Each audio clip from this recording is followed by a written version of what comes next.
Hello, hello. Yeah. Hello. Good afternoon. Good afternoon, ladies and gentlemen, and all of you out there in Facebook land and YouTube land. It is Thursday, 6 p.m. Eastern Standard Time, so you guys know what time it is. It's time for another edition of That's My Story. Tonight we're on episode 18. So I would like to take a moment and just toast my co-hosts real quick. Can we just get a virtual toast real quick? Here we go. All right, ladies and gentlemen. I go by the name of Jerry Midas Hardison. Joining me, as always, are my phenomenal co-hosts. First, representing the ICATs and the Honeycomb, singer, entertainer, all of that, Miss Shelly Clark White. Hey. Also representing the Chairmen of the Board, we have saxophonist, musician, vocalist, as well as producer and arranger, Mr. Ken Knox. Hey, y'all. Hey, you guys doing okay this week? Yeah. All right. Excited. Absolutely, definitely excited. Looking forward to having some laughs. We're gonna do a bit of an abbreviated intro today, but we do encourage you guys to drop your likes, drop your hearts. As usual, let us know where you're chiming in from. I guess for tonight is on a little bit of restricted time, so he was gracious enough to still come by and have a little sit down chat with us. We're also gonna be skipping the Q&A tonight, but there is a part 2 that'll be coming September 17th. Is that correct, guys? September 17th? Yes. All right. Yeah. So go ahead and get situated. Let your friends know what's going on, and we're going to go ahead and get on into it. If you guys are all ready, I'm all ready. We're all ready. We're ready. All right. Okay.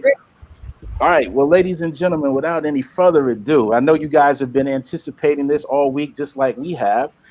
We have comedian, actor, singer, author. Also, he does incredible impersonations. He's an original cast member of In Living Color. Also starred in such movies such as Strictly Business, Ace Ventura, Joanna Man. The list goes on. Also was a guest, did guest appearances on Martin, Malcolm and Eddie, The Bernie Mac Show, Mad TV, Everybody Hates Chris. Please help us welcome the super funny, super talented Mr. Tommy Davidson. Make some noise with us at home. Make some noise with the screen. All right.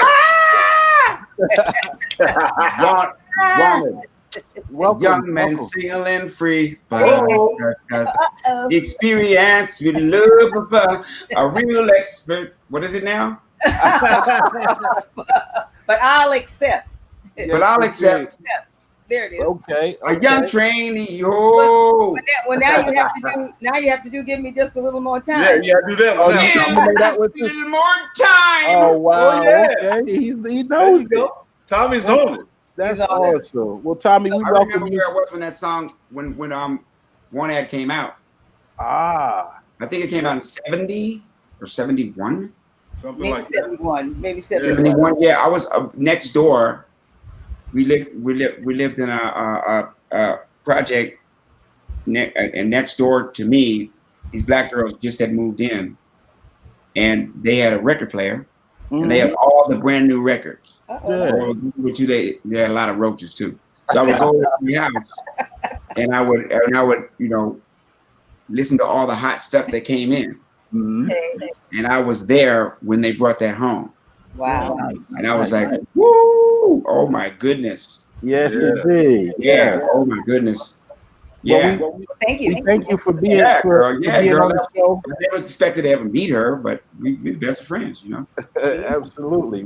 We want to welcome you. Thank you for being for gracing us with your presence on our show this evening. I know we understand you're on a little bit of a time restraint, but we still thank you for stopping through and having a chat with us.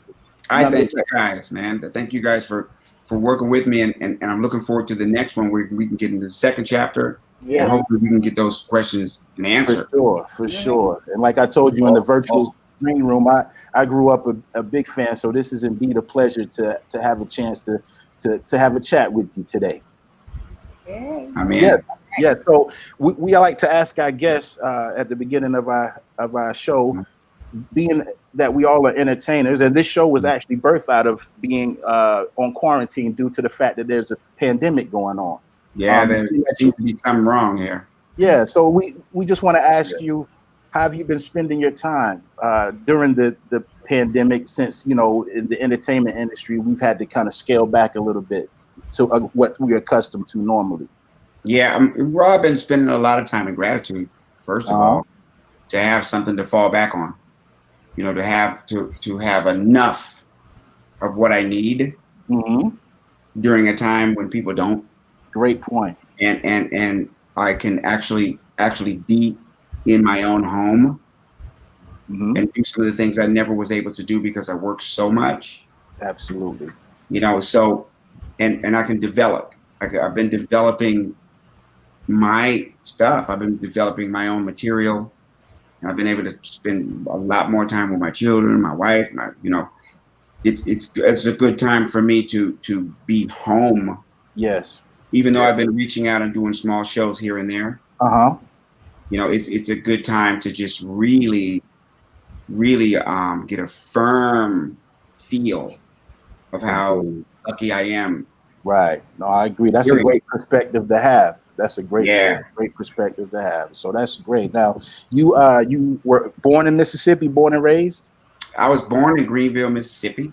And I left there when I was 18 months. I was found. Okay. Yeah. Tell us about I was found in a pile of trash by that woman right there. And she found me randomly. Something told her, let me look behind this tire that's on top of this heap of trash. Wow. And she saw my foot sticking out of it. When she pulled that trash off from around me, I was unconscious, had contusions in my skull, had been starved. Unconscious, didn't know I was alive, was breathing barely. And I had a t-shirt on that said, I will be president in 2-0, and the rest was ripped. Wow. Yeah. Yeah. And so she took me to the hospital. I was there for probably 90 days. And I lived. And how old were you there? Yeah, I moved from there to Fort Collins, Colorado, where I grew up, and also Laramie, Wyoming. Wow. So I was a Midwest boy up until age 5. And what about your siblings, your brothers and sisters, things like that? Yeah, my brother and sister were already in place. Because, when she already had 2 kids. Absolutely. So I joined them, not knowing I was joining them because I was too young to know. And so that's the only brother and sister that I know. Wow. And we grew up together there, and we all moved together to Washington, D.C. Awesome. When they broke up as a couple. Because they were married, her and her husband were married and were teachers at Colorado State. They had seen a national address by President Kennedy that said, if you look back on this time in history, will you be able to say that you did something about the race problem in our country? Awesome. And that's what took them down to Mississippi. Okay. They said, what we can do is go and help immunize children and maybe help with some voting drives. And so they picked a city in the South to do that. Okay. Wow. And great. that's where I was. Yes. Well, I can tell this is going to be a fascinating show already. Let me just real quick. How old were you when you were found by the dumpster, by the trash or whatnot? How old? 18 months. 18 months. Okay. Yeah. All right. Great. I got the full story. Yeah. I got the full story. She actually, my mother, Barbara Davidson, knew my real mother when she went down for that small period. And so they came back down there to do some work, and she was gone. So my mom went looking for her. Okay, I see. She was a young lady. You know what I mean? When she went looking for her, they said, she's gone. But I think she left her younger child at this house. My mother's nosy. She went to this house. There was kids in there doing drugs and drinking, and it was a dilapidated house. When she left there is when she got off of the porch. To her right was that pile of trash that she felt that energy. Okay. Wow. Well, like I said, I know it's going to be a fascinating show. That's great stuff off the top. Yeah, man. Yeah. So Tommy, big fan, huge fan, especially when you're saying, "Give me just a little more time." Absolutely. Hey man, your stand-up is some of the funniest I've seen. So can you just tell us how you got started? Yeah. I my friend Howard, that I was friends with since I was 8 years old. I had got a really good job at 18. 18, yeah. I got a really good job as an assistant chef at the Ramada Inn in Virginia, in Crystal City, Virginia. So I called him all happy. You know, he's one of my best friends from way back. And I said, I got me a job, boy, a good job, you know, because I had worked at IHOP and, you know, I was a working boy. Sure. Yeah. Basically, my mother threw me out the house. She said, if you ain't got no job, you can't live here. Yeah. So I got back into my house because I got me a job. You know, cheated on my application and everything, you know, because I was 13, but I got me a job. So anyway, he turns to me and he says, "You about the stupidest mother I ever met." Because if I was you, I would be in Hollywood doing movies, TV shows. If I had your talent, I'd have been gone out of here. And I was like, man, get out of my face. You just mad you ain't got no job. You know? So how old were you then? I was 18. 18. Okay. Yeah. So he pressed me like, you know, what you gonna do, man? You gonna stay here? I said, yeah, I got a good job. I'm doing good, man. He said, I got you a job at a strip club in DC. Now it happened to be the worst one ever. In the worst part of DC. Right. Yeah. You know, he worked there, his band worked there on the weekend. So he talked the manager into letting me go on stage for 5 minutes. All right. Cool. So he came over my house, took the bus to my house. And as soon as we went out the door to go to the club, this is in February, cold as I don't know what, I radiator bus to my little Datsun B210. So he got right out. The bus came like a miracle. He got right on the bus and said, I'll be back next week. He came back next week. We went down to the club. The manager's waiting on me. You know, he's like, is this him? Because he must have been pestering him to death. Right. You know, Right. You got 5 minutes. Go ahead. So I look at Howard and I say, well, what do you want me to do? Howard looked at me, man. He said, I don't care what you do, Nick.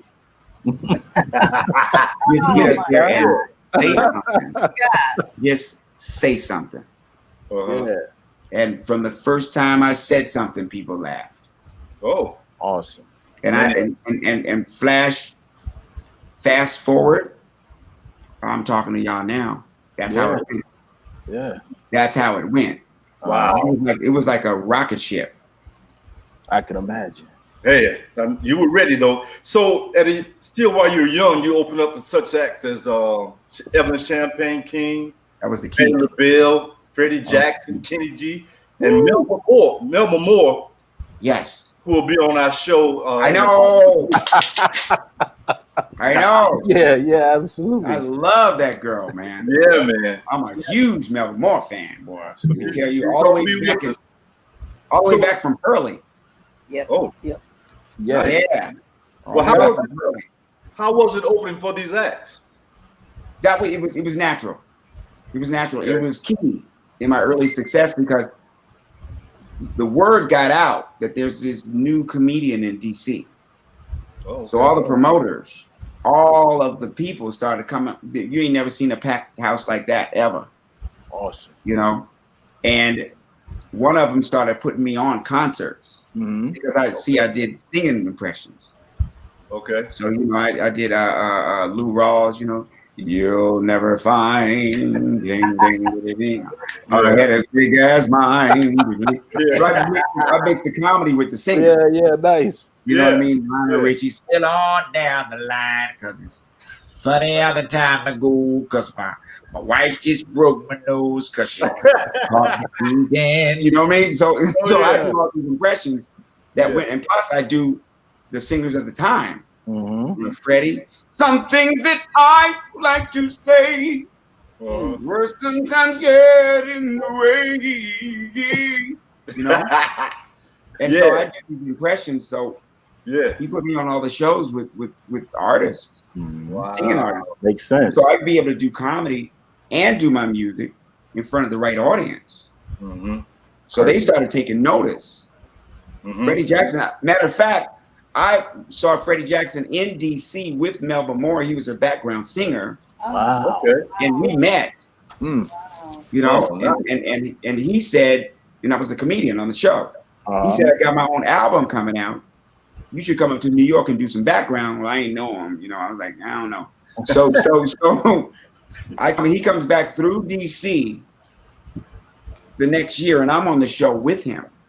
okay. Stuff started happening for me early. Yeah. And he remembered me. I was like, remember me at the thing? He was like, yeah. But he told me his thing was going to come out for the summer. I ain't mentioned it because it was a #1 hit. I had a chance to come up to New York and do background. He invited me. Okay. Rock Me Tonight had come out, and he was the headliner. Yeah. So that's the kind of connections that I made with Patti LaBelle. Yeah. PG. Yeah. I went with them. Right. Before I Live in Color. They were like, you are going to be big. That's awesome. Nice, man. So is it around this time that you made the decision to move to LA? Yeah, that was it. Got too small for me, DC. So I had won the Apollo, you know, which was real then. Absolutely. You know, yeah. You'd hardly see Sandman. What's his name? Sandman Struthers. You would hardly see. Was it Sandman? I forgot Sandman's last name. But you would hardly see him in the real one because everybody talented, right? Yeah, he back there with his outfit on. And ain't getting no stage time. You know what I'm saying? Yeah. So I lost that to a guy, David Peetson.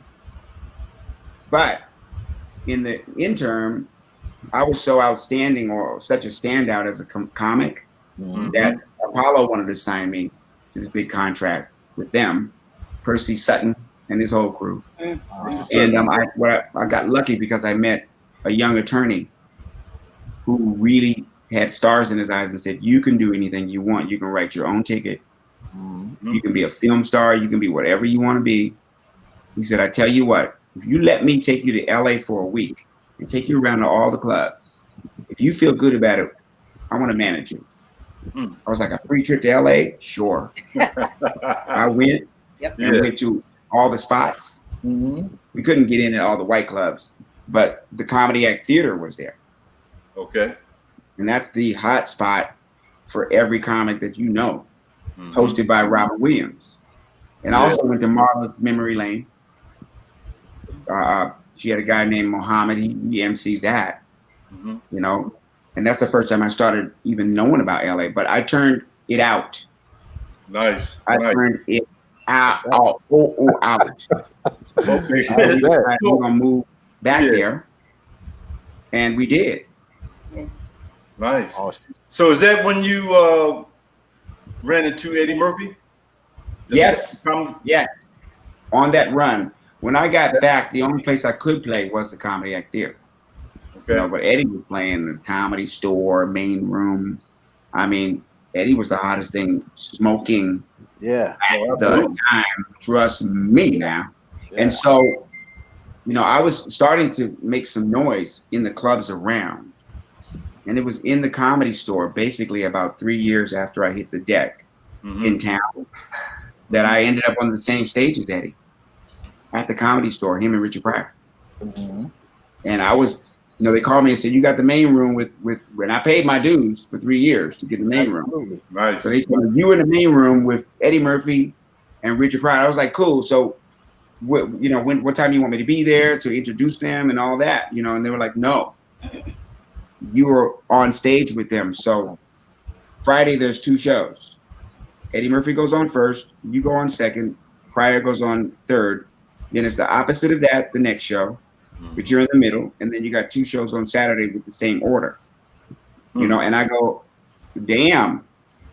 And how long am I doing? They said, you're doing 30, Eddie's doing 30, and Pryor's doing 30. Wow. Nice, and I man. was so hungry back then. Nice. And I wasn't really. I was kind of innocent to who feelings I might hurt or whatever. Mhm. And it was my shot. Right. My shot at the top. Yeah. So I promptly kicked their ass. Well, I That's tell all you, right. I had a lot more weapons. hey, what I had a lot amazing more part. weapons, and I was really hungry, you know. Yeah. And That's Pryor what. walks over to me when I'm in this little closet. You know, they had the good green room. There's chicks in there, food. You know, Eddie had all the girls back there. They had food, and Pryor is back there, and I'm in this little hovel. There's like a little small closet-looking thing where the other comics hang out, and Right. only two can fit in one. You know, Right. And so he made his way back to me, and he looked me up and down after that weekend, boy. He shook his head. He said, "Man, you's a funny mother," and walked away. All right. I called my mother. I was like, "Mom, What? Yeah. Well, I'll tell you guess what. what happened?" And she was like, "I told you not to leave because I was thinking about leaving." Shoot, Mhm. Well, it was I'll tell you, to be out that's there. an amazing start to your career, though. I tell you that much. It is. It Yeah. is. And in that process, I met this young lady, Shelly. Oh, okay. Tommy In this Cat. process, I met her because Tommy Cat. I had a choice. That was my next question. Go ahead, you go ahead. Yeah. You. Living in LA, you know, at that time I was working up there at Paramount Pictures for Eddie, and you'd come up there bouncing around up there with all that energy, and it was I felt my sworn duty to get the whole department interested in seeing you. And I think was at the Comedy Store that you were performing at. I corralled the whole department, and I said, "Let's spread the buzz. Let's all go up. We're gonna watch Tommy." And right after that, in a way, right after that, you were cast in Paramount Pictures, Eddie's production there, the Coming to America. Yeah, Mark McCarthy. Was it McCarthy? First of all, I want to thank Mark. He really worked really hard. Oh, there he is. I want to thank Mark hard. He worked really hard trying to get that thing off the ground. You know, we didn't have much support, but that's okay. But maybe we can thank Mark in person. McClafferty. Hey, how are you? Where are you? Tommy, Oh my God! it's good. Hey, I hope we've surprised you. That's great. That is good. I'm glad to see you. It is good to see you. You're Coming to Americas, and I was like, "Where's Mark?" Because man, I gotta thank you right now because That's right. you're the one that chose me. You made sure I got the lead. You casted people around me that really helped me. You had some good people, but you deserved it. Believe me. I'm so glad I get a physical chance to tell you thank you. Well, thank you, Tommy. Honestly, and by the way, I'm not only honored to be here for you, but to meet everyone. I mean, I feel like I should be interviewing everyone here. You're all so talented and wonderful, and I really have been listening in and hearing the story of you as a young man. I knew you were from D.C., you know, because I grew up in Wilmington, Delaware, right up the road near Philadelphia. And, you know, I remember that's the first thing we kind of bonded on, the fact that you were from D.C., you know, and I had Mark, please. my family, some of them were from Boston, you know, probably went to school, probably maybe at the same place you did, but I'm honored to be here and thank you. But you believe me, we went out to see Tommy at Shelly's urging. Right away, you blew us all away on that stage. What you did. I mean, it was really. You see people when they're and you see people, you know, that really you see right away. You know, they know what to talk about. They relate to people. They tell personal stories, and I think your ability to translate a lot of your life to the people was wonderful. And we had to get you up. We went back to Paramount the next day, and I remember having conversations with CBS who had bought the pilot, and of course Eddie was on board right away. Tommy, Tommy's the guy. Let's go for him. And and the rest, was really wonderful, with the exception of, it was the first, I think the very first show that we did as a company, with Eddie and Paramount. I had worked at Paramount years before, with Miller, Milkus, and Boyette, who went on to do a lot of famous television shows and all. And I had been working with another fellow, over at the Fox lot, who did a lot of drama, and I got a call to work with Eddie, and I met Eddie in Detroit, and we traveled from Detroit to Chicago, and 3 days later, I was exhausted, had to get on a plane to go back. But you were the first really person that we identified as the guy to work with, and the one thing I feel bad about is we ended up with a writer, and sometimes at the time there were only 3 networks, and it wasn't like it is now where we could take the show and do 10 different places, and if we didn't like them, if we didn't like the writer that wanted us to assign to the show, we could say, well, fine, we'll see you later. It was 1 of 3 places, so it was great, and you really delivered. I'm sorry that the writer we had assigned to the project, who came as a network approved writer because he had done shows. One of those things, I feel like we really let you down. We really let you down because it was. I don't think so. Yeah. Within the context of what was going on. Yeah.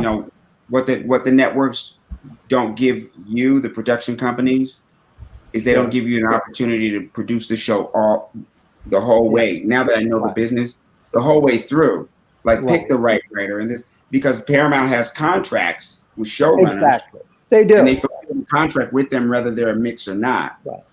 So the best shot you guys had was this, because your arms were tied. Right. Because you were there to do shows for Eddie's company. Absolutely. So in order to procure that show, you had to work with the writer. You knew you had me. Right. And so what you see is actually a really good pilot. What you see is this really individual.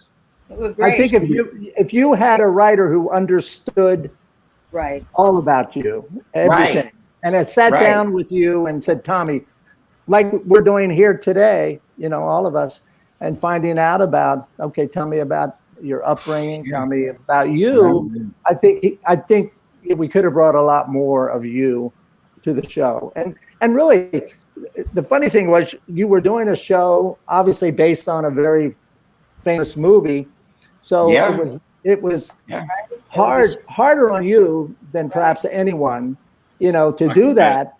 But I think we would have been better off had the writer understood you and your comedy and your life, and we would have been able to deliver for you, and people would have said, that guy is really terrific. But the network really didn't give us that chance, which I'm sorry for, The one thing that happened that was great, Mark, is that you hired me to be Tommy's dialogue coach, right? We did. So we did. After that, Tommy sort of made me his personal assistant, but he was coming up to the house every night. We were running lines, and I wanted to thank you for that introduction to him. But I also want to thank you for found out that you were the former campaign director for Joe Biden. And so, what? Yeah. Before I moved to Hollywood, I was working for George McGovern, in his 72. It's probably before all of your time. I'm sorry about that.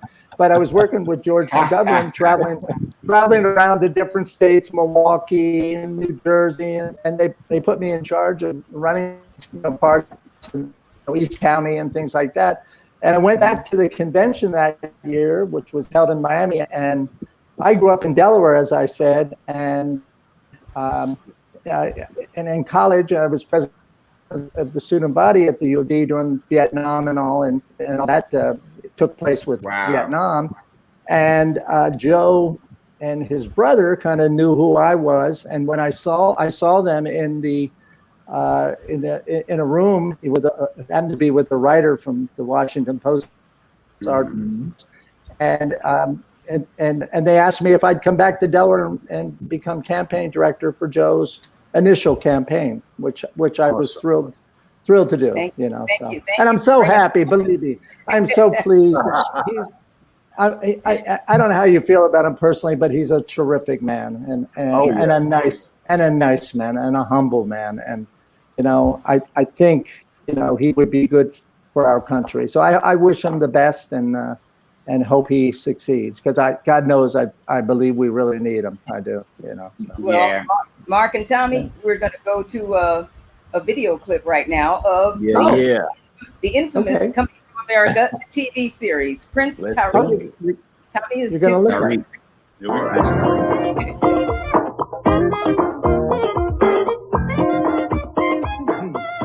The king is very upset with you. He feels that you are a constant embarrassment to yourself and to your nation. Me? He's still upset that I put the sandwich in Nancy Reagan's bed.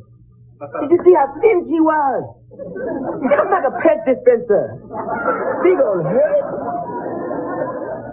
Forgive my impertinence, Your Highness, but there are some days when I wish that you were someone else. Fine. You want someone else? I'll be Stevie Wonder. I'm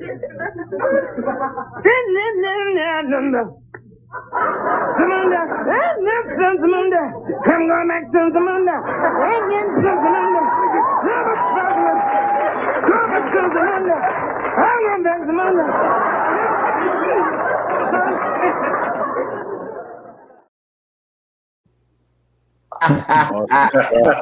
Nice. No, that was funny. Honestly, there was no mistakes. Everything happened for a reason, and you guys knew that I was the guy for that, and it was the choice of the network to take a chance on this show, because, like ABC, making sure that Roseanne, making sure that Ted Danson, making sure that Robin Williams, making sure that they had enough time to nurture their show and become a hit for them. Right. That is true. We gave them what they needed. Mark, you gave them me. Yeah, we did.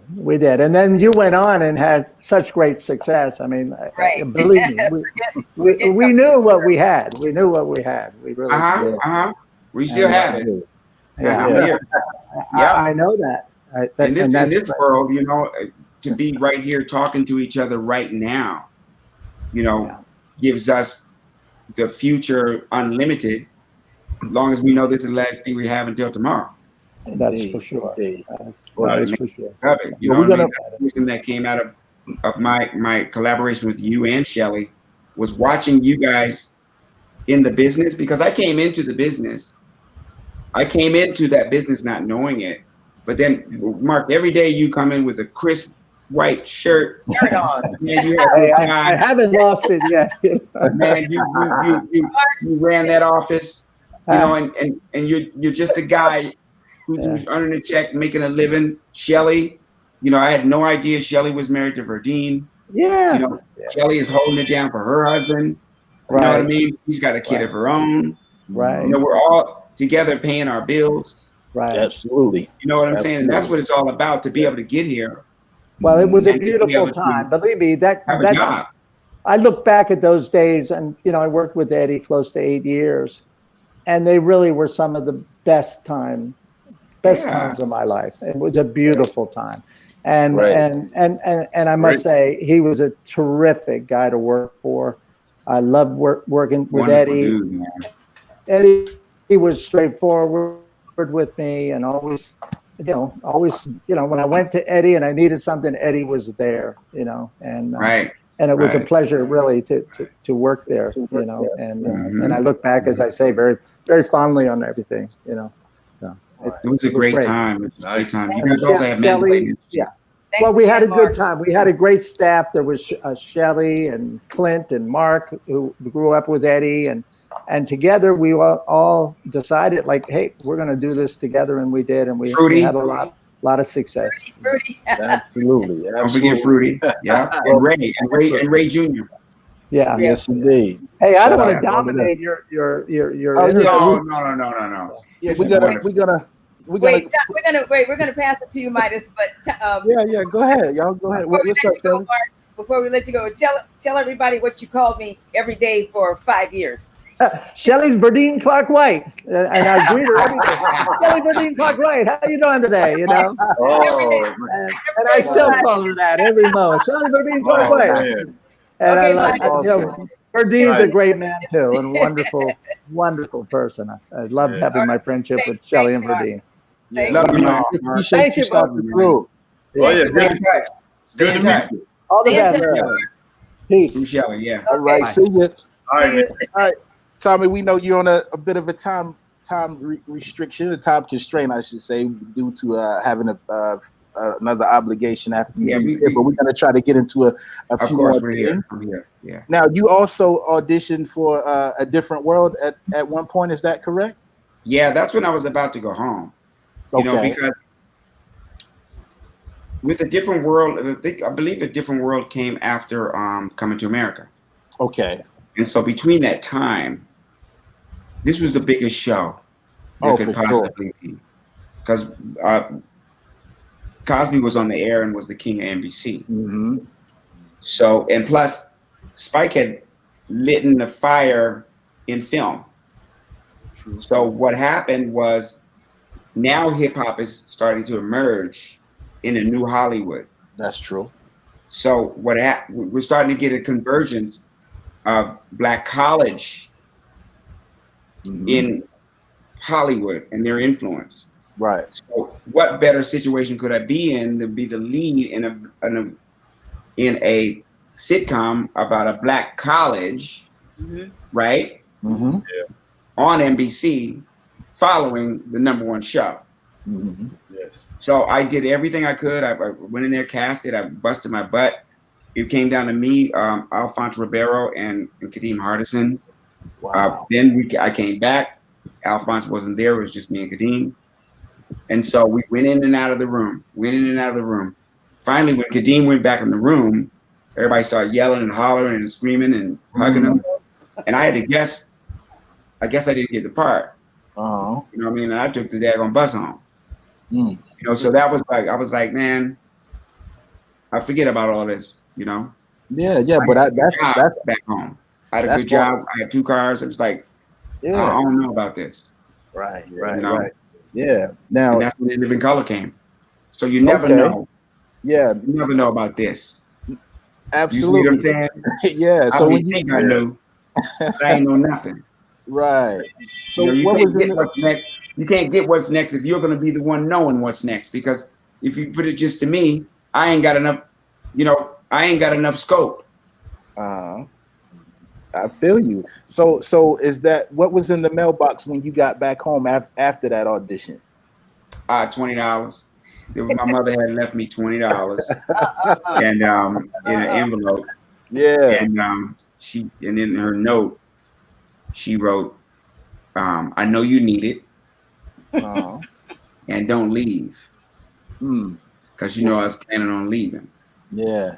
And so and it was both. I needed the 20, you know, to get to work for a week. 20 was like 100 then, right? Yeah, Oh, to get to work for a week, I needed that 20. 20.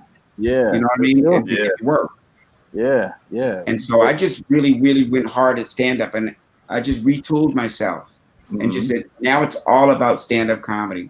So I started working every single night at all of these clubs, taking advantage of it. And I would get paid at one club in the Valley. It was called the boy, I'm gonna forget the name of the club. LA Cabaret. And it was in Encino. And my job was actually down the street in Encino, in Topanga Canyon. Okay. So I got this job, and at night I can go for the whole weekend They used to let me off early on Friday so I could be at the club. So I'd work Friday, Saturday, and Sunday. I do like 2 shows Friday, 3 shows Saturday, 2 shows Sunday. So when that salary that I got matched what I was getting at the deli, I quit. And I just did comedy. And now I was a professional comedian, paying my own bills. Wow. So in the process of that, I caught wind of this new show that's coming.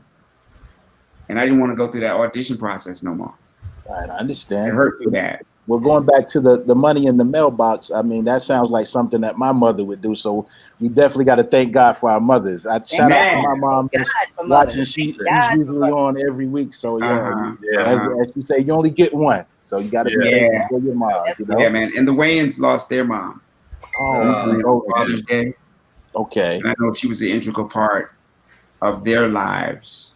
You know, so I feel for them the same. Last when I lost mine. You know, because they're a veritable family. So you know, my heart goes out to them, and just to make sure that there's a chip of prayer going around for the people that we care about. Saying something about it, they don't hurt nothing. That's true. Very true. Yeah. Very true. So, so Tommy. I know you remember when you were coming up to the house every night rehearsing lines for Coming to America. You, me, Verdine, I think it was Paul. Was Paul Bates up there sometime with us? We are. Look at little Miss Barbie. Go ahead. We had pizza, and we was up there till 11 or 12 o'clock at night, you know, rehearsing lines. But yes, ma'am. One night you came with, I think it must have been a VHS, and you said, I got something I want to show y'all. And you put this VHS in, and it was comedy skits with you and people I didn't know. There were some fly girl dancers. And oh, wow. Right. You said, this is a workshop that I'm working on. And wait, what do you guys think? You think it could be something? And Verdine said, oh my God, what kind of show is this? I mean, it was outrageous. It was all of that, you know, the Wrath of Farrakhan was all of that. And how soon thereafter did that show actually turn into a show? Because it was just a workshop when you showed us. Yeah, that was the in-between time that I was telling you that 6 months. Right. We didn't know if the show was going to be nothing. Okay. You see, we got the first look. At you sure did. Yep. You sure did. And a quick inside story on that is Fox wasn't going to do the show. So Keenan released that tape to all the other networks, and they started putting up bids for the show. And Fox looked like a genius because they said, no, that's our show. We're airing it. Oh, okay. Yeah. That's how it was born. Nice. Wow. Nice. Yeah. Yep. Okay. And here I am. Hold on. Here I am at Verdine White's house. Okay. Now, this is someone who my whole heart, spirit, and mind developed from the music of Earth, Wind, and Fire. You see? So here I am in the presence of what brought me to it. You see? So I remember when all the albums came out and what all the albums symbolized. You see? Absolutely. So, you know, there was this paint a pretty smile each day. Love it is a blessing, yeah. Never let it fade away. It's all about love, yeah. Right? Talking to yourself is fine. Makes you feel much better. Boy, the way you draw the line, yeah. All right. Going in. Rather fall in love one day. Truly as you need it. Pretty smile will always sing. Yeah. Right? Yes, indeed. And then he goes on to say, we studied all kinds of sciences, astrologies, and mysticism, world religion, and so forth, you dig? Yes, but indeed. like coming from a hit place, all those things help because they help you improve your inner self. Have mercy. That's right. Yeah. Right? We're trying to tell you, Tommy. You learn all the beauty inside you. Tommy. Yeah. Like the trees and the birds, and if there ain't no beauty, you gotta look for beauty. Ain't no brother. You gotta find that beauty. You gotta pick some, right? Have mercy. Listen Gotta to find it. some. Feeling, come on. Feeling, yeah. You sound just like him. Tommy, hey Tommy, you got somewhere to be in a little bit now. I know, right? Hey, I gotta you know reel what it back in. you know what it's gonna be now. Yeah, Yeah. but we're gonna show a quick clip of In Living Color, one of the funniest skits. Okay. Yeah, Yeah. Dad! Is anybody home? Macaulay Culkin's at it again, but this time Hey, Macaulay, can I come in and play? he's home alone again with Michael Jackson. Gee, Michael, I'd like to let you in, but my parents said they couldn't have anyone over. I sent your parents to the Bahamas. We've got the whole house to ourselves. Well, I'm a big star now. What happens if my career falls apart? You gonna dump me like Webster? No, PYT. We can be friends forever. I'll even let you play with one of my old noses. Sure. Okay. You can come in, I guess.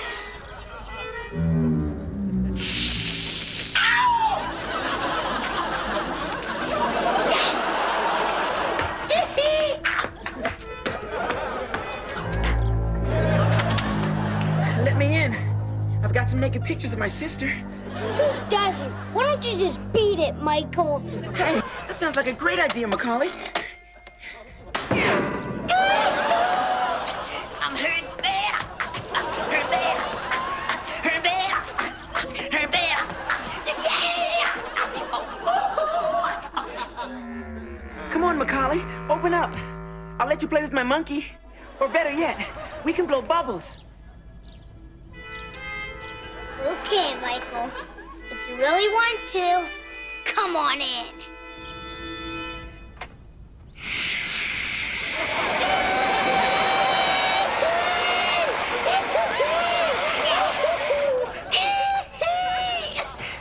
What is this, a Pepsi commercial? I know. Let's play at my house. I'll let you play with the elephant man. We can take a nap in my oxygen chamber. Come on, please. I want to see you moonwalk. Jump on. Please, please, please.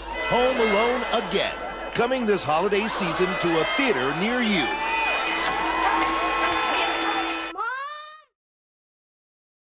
Wow. Oh my God. Wow. I had to, Oh my I had goodness. to hold All those right, up for Midas. you. All right, Midas. Yeah, Oh my goodness. So You forget all about I that. know. Yeah. all right. So Tommy, let me say this. Wow. Let me say this, Tommy. You have a lot of energy, man. I Man. mean, when you were doing your skits and stuff like that, did you have to work out and keep your breathing and stuff together? How was that? Born for it. You know, Born born for for it. this. Born for this. Like, you know, you put a basketball in Jordan's hand. Yeah. You put a football in whose hand? Mahomes or Right. Wilson, Russell Wilson. Right. You know, you put me on a stage, no Yeah. matter what stage that is. You give Savion a pair of tap shoes. You know, you put People Bryson behind the mic. You put me on a stage. Yeah. You know, I've always been known as a natural, because absolutely. even as a child, they would take a spoon, a Silver. 4-year-old, put tinfoil on the top of it, around it, lift me up on the table, and I do Aretha Franklin. I knew all the dances. I knew how to do the pony, the boogaloo. Yeah. You know, Damn Out, I'm Black and I'm Proud. Every hit that was out, I could sing. I could sing before I could talk. Mm-hmm. Wow. Well, So I consider myself a natural, and then I had to really learn a lot of technique to add to that. okay. Not an athlete would add fundamentals. Okay.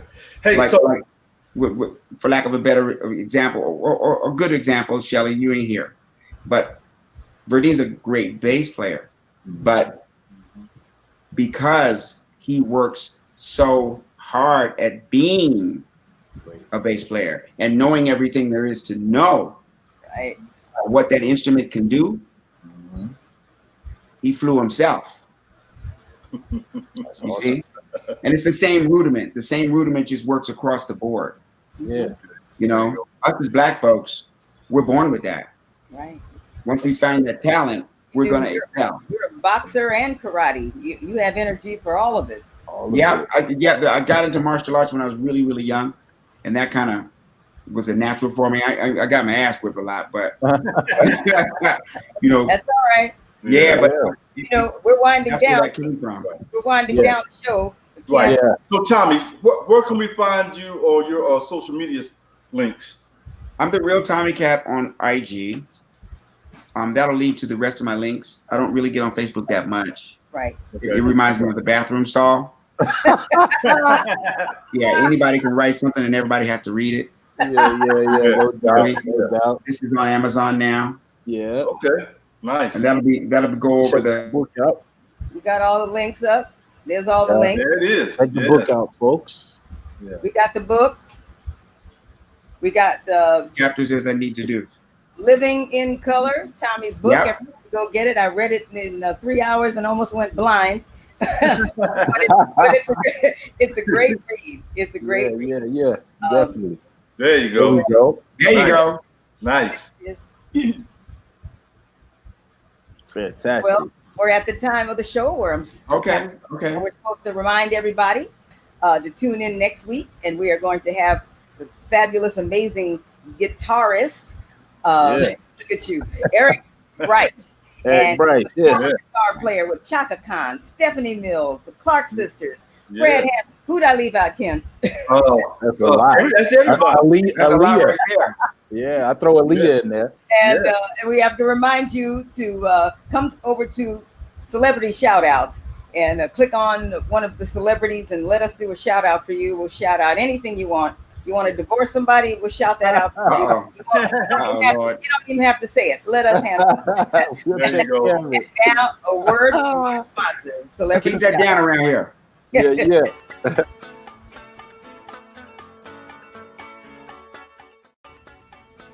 Hey everybody, this is Verdine White of Earth, Wind & Fire. Hey everybody, it's Shelly Clark, formerly of the Ikettes and original member of the Honeycomb. Hi everyone, Ken Knox here from Chairmen of the Board. Hello ladies and gentlemen, Jerry Midas Hardison here representing the Chairman of the Board as well as the executives. We're the hosts of That's My Story. We are proud to be part of Celebrity Shout Out. Whether you need birthdays, anniversaries, a special occasion, or you want us to shout out to a friend, contact Celebrity Shout Outs.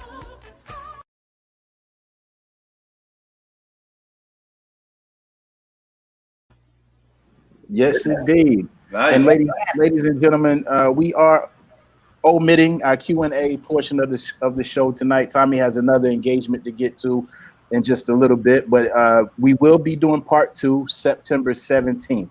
So make sure you mark your calendars to join us for part 2 on September 17th. Tommy, we may have to get you on our Celebrity Shoutouts website. I don't have no problem with that. Can I ask you guys a question? Sure. Yeah. If it takes a couple of other chapters to finish this, can we do it? As many as you like. Yeah, absolutely. Because there's the thing about the book is it's so multifaceted. Oh, I know. And it covers so much of the business and so much that it's only going to trigger a whole lot of integration. Yeah. And that would be good for me. Absolutely. You know? Okay. Absolutely. We're here for you. We're done when we're done. Yes, that's indeed. right. Yes, that's indeed. Right. Many times as we need to. Yeah, and before we let you go, we want to remind all of our viewers to be sure and like our Facebook page as well as our YouTube page. Yes, absolutely. The official Chairman of the Board over there on YouTube. Like and subscribe so you can get the content as it is posted. Get it hot out the fish grease, so to speak. You know, and please remember to do that. And you can also find us now on Twitter, and that is at @SMyStoryThat. For all of you who have Twitter accounts. Or is that Instagram? Which one is that? No, that's the Twitter account. Oh, Twitter, at @SMyStoryThat. That, okay. And also the Instagram, you under Instagram, there we go. That's My Story Show. So you Twitter and Instagram users, come on over and follow us. We're trying to increase our reach, so to speak. So you guys will know when, know when we have new content, new information for you as well. Any closing words, guys? Tommy Cat. Tommy get out of here. Tommy Cat. We thank you. That's his name. That was my Tommy Cat. name. I have a request. Yeah, a little bit of one act and give me just a little more time before you leave. Okay. Wanted. Young man, single and free. I ain't been that in a long, long time. All right. Give me just a little more time. Yeah. Wait. Okay, I have one. My favorite is Sylvester Stallone. Oh, that's right. Gotta have that. That, Shelly, can be done easily because I think one of the reasons why Stallone was so successful is that, with his acting, he was the same thing in every movie. You know what I mean? So like in Rocky, you see his lines were easy. Why you looking at my house, Mick? My house stink.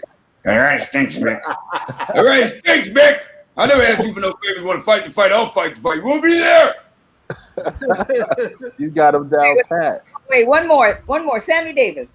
Yeah, that's my favorite. That's a classic. That's my favorite. First, give me just a little more time, babe.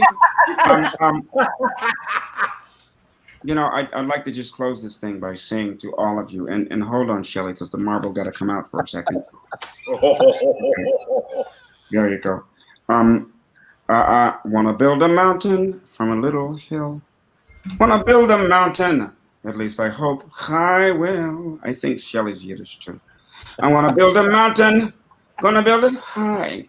I don't know how I'm gonna do it, I only know I'm gonna try. Want to build a daydream, as I will someday.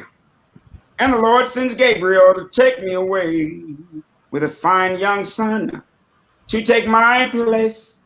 I'll be the sun on the heaven on earth with a good awesome. Hold on 1 second to close it. Pow! The marble's out. Hey Tommy, we're gonna get you to stay on the line. After we roll the credits. Got it. If you have a few more minutes to spare.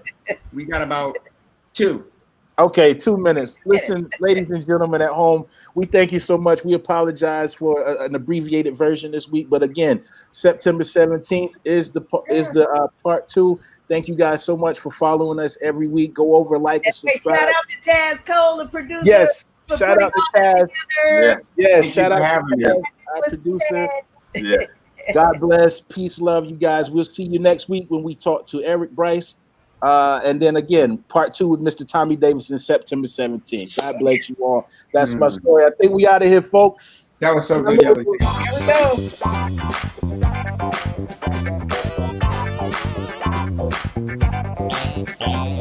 go.